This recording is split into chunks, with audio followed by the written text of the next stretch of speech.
Thì bác sĩ nhân đồ tạm chịu đại diện của thành phố phía xã Bình Định Đâu sai khăn cái lùng chúng mi để để xin được con số lùng mi để phát triển sự nghiệp lại để sự cả chừng lâu tak ra bukan kan tak mau terima akan cinta dari yang lama ketujuh tempat yang semua karena dalam menjaga proses dengan kan di lawak tuanna suahin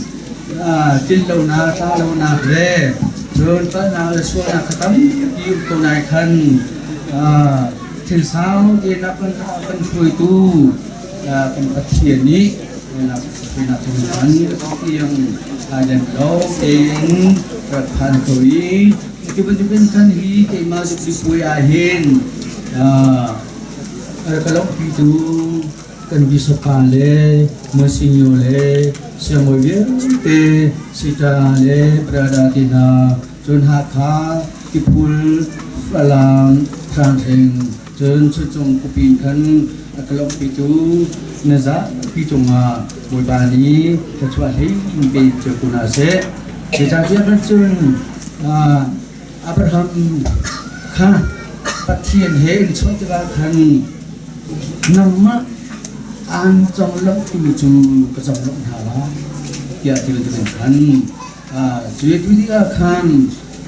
ini sama Abraham akan anjong lok masukkan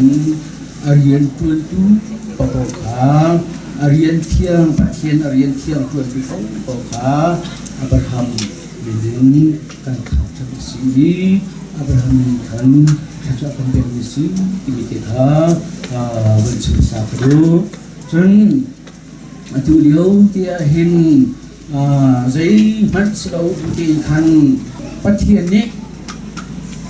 corona kan permi kan pong kamat kan mai kan bumi terus pengpale pengpana korhi pasain bacok sejun tintam di menkat pengan kan chunjung tua umi de rose pengpal bikin tu kan hujar pong kan hi ke ma jika kita anak cini pada tahun ini anak cini Rose pengpal adang pengpal kolong ki atu jubli puihan zakat chungki anda kun kan kamu sejak tu hi nizana nizati ni akan anda tok casin jedawa cengki sen dui ni kan ha jun ha kali nizana ha kali kekal li lam chak kazau akin rose pengpal tak kamu phone về ban thiên hiền dòng bia để hi amat chúng ta lại là chúng ta làm cầu hi thì là quý bất thiên ní cái mà lúc nào đó cái mà cái lúc gia đình là hiền hi băng pa hi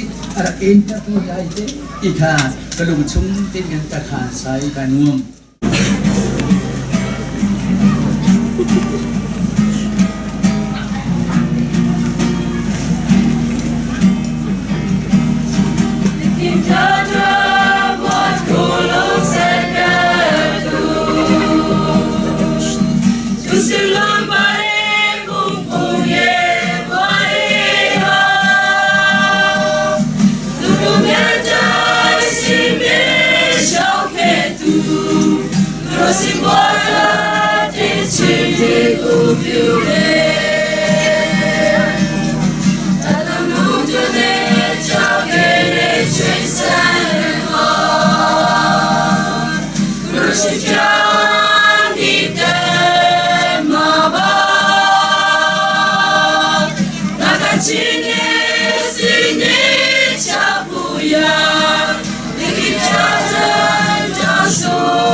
Simple.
Radio Veritas Asia, Hakol in Janmanna.